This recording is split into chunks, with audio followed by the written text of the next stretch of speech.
And you know, this time of year, it's cold and dreary. I mean, just look outside, or maybe don't. It might make you sad.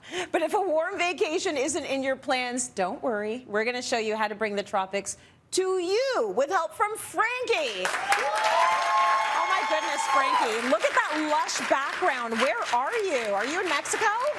You know, I'm not in Mexico. I'm in Markham, Ontario at Valley View Gardens. This is just an example of some of the great garden centers that you can go to right across the country and right across North America to get the feelings of the tropics. And even sometimes just walking through a greenhouse makes you feel better. It actually makes us feel better just to even see you there. Like, it looks beautiful. So why do we love tropicals? And why do we need to sort of have them in our lives? You know, the look of tropical plants, really, science has proven that there is the release of serotonin when we look at them. And serotonin is what makes us feel good. We do need green in our lives because not only it adds humidity to your home, and by adding humidity to your home, it improves your skin. And then at the same token as well, plants purify the air. So your air quality in your home will benefit as well. And then there's the ownership. We get some affection, we get some admiration, and we have some emotional connections to many plants that are out there. So sometimes we have to really realize that at the end of it, even though we're emotionally connected, you may kill the odd plant, and that's okay.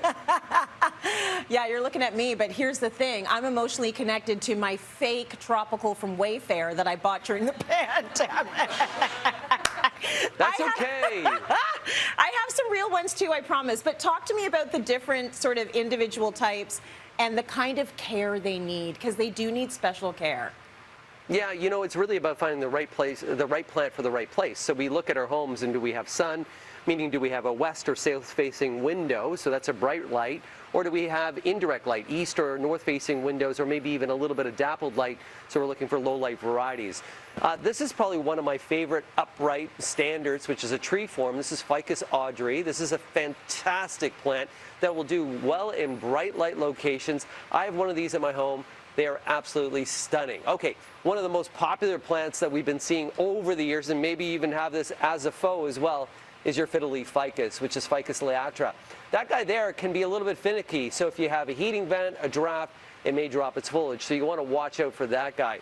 Everybody out there, Tracy, do you like palms? Do you like palms? Love it, love it. I have a faux palm. Love that palm.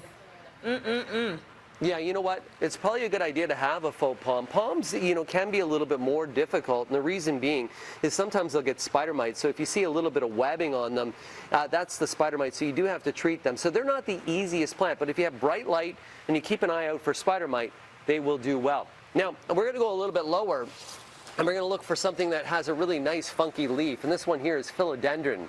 Philodendron is a bulletproof plant that's super easy for you to grow in light that really is low light to even bright light. And there are so many different variations of philodendron as well that you can start to mix that foliage that's in. And then really a lot of people out there know this plant because it's probably one of the most bulletproof plants, which is called ZZ plant, Zamifolia. This guy here, it's bulletproof. It even survived the City TV newsroom. Let me tell you, Whoa. There's one that's there that's been lived in for many years over. So if it survived the City TV newsroom, you know it can survive many, many different things. And then if you're looking for some really easy uprights as well, there's always the dracaenas that we have here, and these are dracaena canes. These are maybe not the most interesting plant, but these guys here really, really work for you. Some of us have them outside and then want to bring them inside when it gets to be cold. Is there a way to do that the right way so that we do not kill them?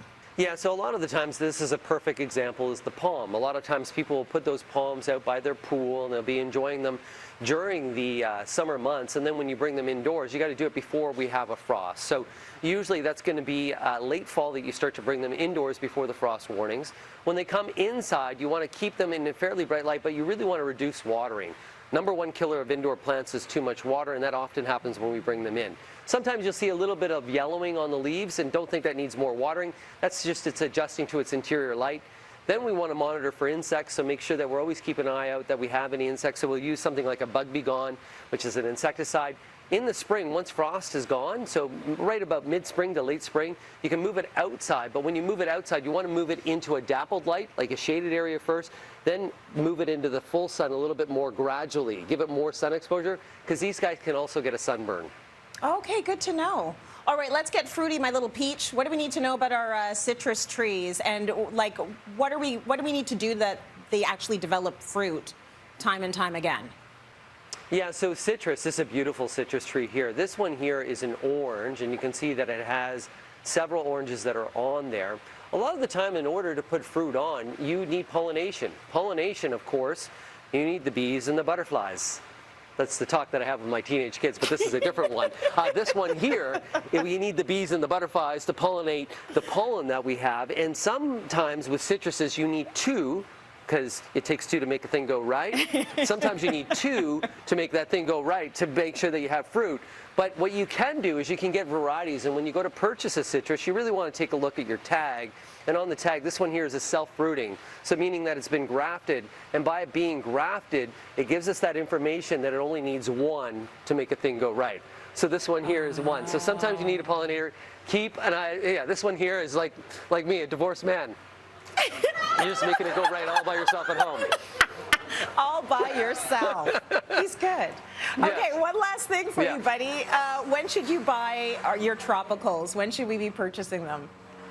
The key is you can be purchasing them any time of year. If you're buying them in the winter months when it's exceptionally cold outdoors, on the coldest day, don't go buy your tropical plants, because moving them from the car into your home, you can damage them. So on real cold winter days, I would avoid buying tropical plants, but you can buy them at any time of the year. Just be careful. If you're buying in the winter, you do have a sleeve, a protective sleeve that's going to cover them. Most good garden centers and most home improvement stores that sell them will make sure that's provided for you, and just be careful with them. Good lesson there, Frankie. Thank you for taking us to tropical paradise.